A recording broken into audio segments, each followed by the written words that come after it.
2 ക്യാരറ്റും ബൂസ്റ്റും ഉണ്ടെങ്കിൽ ആരെയും കൊതിപ്പിക്കുന്ന ഒരു അടിപൊളി റെസിപ്പി നമുക്ക് ചെയ്തെടുക്കാം. കുട്ടീസിനൊക്കെ നല്ല ഇഷ്ടമാവും. അപ്പോൾ എല്ലാവരും ട്രൈ ചെയ്ത് നോക്കുക. എന്താണ് ചെയ്യുന്നത് നമുക്ക് വേഗം നോക്കിയിട്ട് വരാം. അപ്പോൾ നമ്മൾ ഇൻട്രോയിൽ പറഞ്ഞ പോലെ തന്നെ നമുക്ക് വേണ്ടത് 2 ക്യാരറ്റാണ്. മീഡിയം സൈസിൽ 2 ക്യാരറ്റ് എടുത്തിട്ടുണ്ട്. പിന്നെ 5 രൂപയുടെ ബൂസ്റ്റ് എടുത്തിട്ടുണ്ട്. ബൂസ്റ്റിന് പകരം നിങ്ങൾക്ക് 1 ടേബിൾ സ്പൂൺ കൊക്കോ പൗഡർ എടുക്കാം. അതാണെങ്കിൽ നമുക്ക് നല്ല ടേസ്റ്റ് തന്നെയായിരിക്കും. അപ്പോൾ നമുക്ക് ക്യാരറ്റ് ഒന്ന് മിക്സിയുടെ ജാറിലേക്ക് ചേർത്ത് കൊടുക്കാം. എടുക്കുന്ന എല്ലാം റൂം ടെമ്പറേച്ചറിൽ തന്നെ എടുക്കാൻ നോക്കുക കേട്ടോ. പിന്നെ നമുക്ക് വേണ്ടത് 2 മുട്ടയാണ്. അപ്പോൾ തണുപ്പുള്ള മുട്ടയൊന്നും എടുക്കരുത്.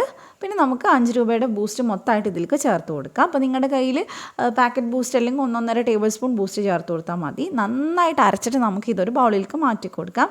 നല്ലപോലെ അരഞ്ഞ് കിട്ടണം കേട്ടോ, കട്ടകളൊന്നും ഇല്ലാതെ. ഇനി നമുക്ക് ഇതിനകത്തോട്ട് 1 കപ്പ് മൈദ ഒന്ന് അരിച്ച് ചേർത്ത് കൊടുക്കണം. അപ്പോൾ അരിപ്പയിൽ ചേർത്ത് കൊടുത്താൽ മതി.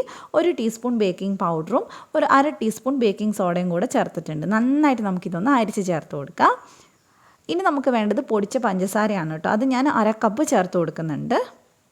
ഇനി നമുക്ക് വേണ്ടത് ഫ്ലേവറൊന്നും ഇല്ലാത്ത ഏതെങ്കിലും ഓയിലാണ്. അപ്പോൾ ഞാനിവിടെ 1/4 കപ്പ് സൺഫ്ലവർ ഓയിൽ എടുത്തിട്ടുണ്ട്. വെളിച്ചെണ്ണയൊന്നും എടുക്കരുത്.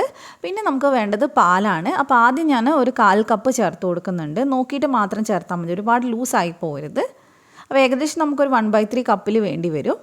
അപ്പോൾ എടുക്കുന്ന എല്ലാം കറക്റ്റ് അളവിൽ തന്നെ എടുക്കാൻ നോക്കുക. നന്നായിട്ട് മിക്സ് ചെയ്തതേ നമ്മൾ ഈ ഒരു പരുവത്തിലാക്കി എടുത്തിട്ടുണ്ട്.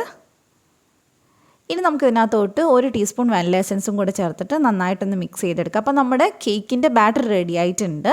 ഈ കേക്ക് ബേക്ക് ചെയ്യുന്നതിന് മുമ്പായിട്ട് നമുക്ക് റാനിയ എന്ന് പറഞ്ഞിട്ടുള്ള ഒരു 100% ഹലാലായിട്ടുള്ള ഒരു ബ്രാൻഡ് പരിചയപ്പെടാം. ഒരു നല്ലൊരു ബ്യൂട്ടി ബ്രാൻഡാണ് കേട്ടോ. അപ്പോൾ അതിൽ ഞാൻ ഇന്ന് പരിചയപ്പെടുത്തുന്നത് ഒരു നൈറ്റ് റെജുനേറ്റിംഗ് ക്രീമാണ്. നമുക്ക് നൈറ്റ് കിടക്കുന്നതിന് മുമ്പായിട്ട് യൂസ് ചെയ്യാൻ പറ്റുന്നതാണ് കേട്ടോ. നമ്മുടെ സ്കിന്നിലുള്ള ഏജിങ് പ്രോബ്ലം, അതുപോലെ തന്നെ നല്ലൊരു യൂത്ത്ഫുൾ സ്കിന്ന് കിട്ടാനായിട്ട് നമ്മളിത് ഡെയിലി നൈറ്റ് കിടക്കുമ്പോൾ യൂസ് ചെയ്യുകയാണെങ്കിൽ, നന്നായിട്ട് ബ്ലെൻഡ് ചെയ്ത് ഫേസിൽ പിടിപ്പിക്കുകയാണെങ്കിൽ നല്ലൊരു വ്യത്യാസം ഉണ്ടാവും കേട്ടോ. നല്ലൊരു ഗ്ലോ ഉണ്ടാവും നമ്മുടെ സ്കിന്നിന്. അതുപോലെ നല്ല സ്മെല്ലും ആണ് ഇതിന്.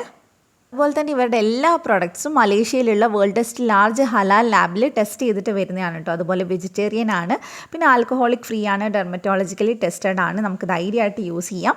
പിന്നെ അതേപോലെ തന്നെ ഇതിൽ 24 ക്യാരറ്റ് ഗോൾഡും വൈറ്റമിൻ സിയും ഒക്കെ അടങ്ങിയിട്ടുണ്ട്. അതുകൊണ്ടാണ് നല്ലൊരു ഗ്ലോ ഉണ്ടാവുക, യൂത്ത്ഫുൾ സ്കിന്ന് കിട്ടുകയെന്ന് ഞാൻ പറഞ്ഞിട്ടുള്ളത്.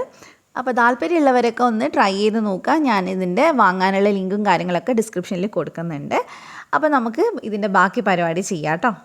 അപ്പോൾ ഇനി ഞാൻ കേക്ക് ബേക്ക് ചെയ്യാനായിട്ട് ഒരു കേക്ക് ടിന്നിൽ ഒഴിച്ചിട്ടുണ്ട്. ഓൾറെഡി ഞാൻ പാന് ഗ്രീസ് ചെയ്ത് ഒന്ന് മൈദയൊക്കെ ഇട്ടൊന്ന് ഡസ്റ്റ് ചെയ്ത് എടുത്തിട്ടുണ്ട്. അതൊക്കെ എല്ലാ വീഡിയോയിലും കാണിക്കുന്നുണ്ട്, കാണിച്ചില്ലെന്നേ ഉള്ളൂ. നന്നായിട്ടൊന്ന് ടാപ്പ് ചെയ്തെടുക്കുക. ഇനി ഞാൻ ഓൾറെഡി ഒരു പാന് 10 മിനിറ്റ് ഒന്ന് ലോ ഫ്ലെയിമിൽ വെച്ച് പ്രീ ഹീറ്റ് ചെയ്ത് വെച്ചിട്ടുണ്ടായിരുന്നു. അതിലേക്ക് ഇറക്കി വെച്ച് കൊടുക്കുകയാണ്. അടിയിൽ ഒരു റിങ് ഇട്ടിട്ടുണ്ടായിരുന്നു. ഇനി ഇത് നമുക്കൊന്ന് അടച്ച് വെച്ചിട്ട് ഒന്ന് വേവിച്ചെടുക്കുക. ഏകദേശം ഒരു 30 തൊട്ട് 40 മിനിറ്റിൻ്റെ ഇടയിലാണ് സമയം വരിക. എനിക്ക് ഏകദേശം ഒരു 36 മിനിറ്റൊക്കെ എടുത്തിട്ടുണ്ടായിരുന്നു, കറക്റ്റ് ടൈം പറയുകയാണെങ്കിൽ.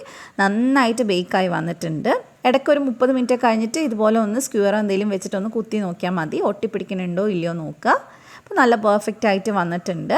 അപ്പോൾ എന്തെങ്കിലും ഡൗട്ട് ഉണ്ടെങ്കിൽ കമൻറ്റ് സെക്ഷനിൽ ചോദിച്ചാൽ മതി. അപ്പോൾ നല്ല സോഫ്റ്റ് ആയിട്ടുള്ള അടിപൊളിയായിട്ടുള്ള ഒരു ക്യാരറ്റ് ബൂസ്റ്റ് കേക്കാണ്. നല്ല ഫ്ലേവറാണ് കേട്ടോ, കുട്ടികൾക്കൊക്കെ ഇഷ്ടമാവും. അപ്പോൾ എല്ലാവരും ട്രൈ ചെയ്ത് നോക്കുക. റെസിപ്പി ഇഷ്ടമായിട്ടുണ്ടെങ്കിൽ ധ്യാൻസ് കണ്ണൂർ കിച്ചൻ സബ്സ്ക്രൈബ് ചെയ്യുക. ഫേസ്ബുക്കിലാണെങ്കിൽ ഫോളോ ചെയ്യുക. താങ്ക്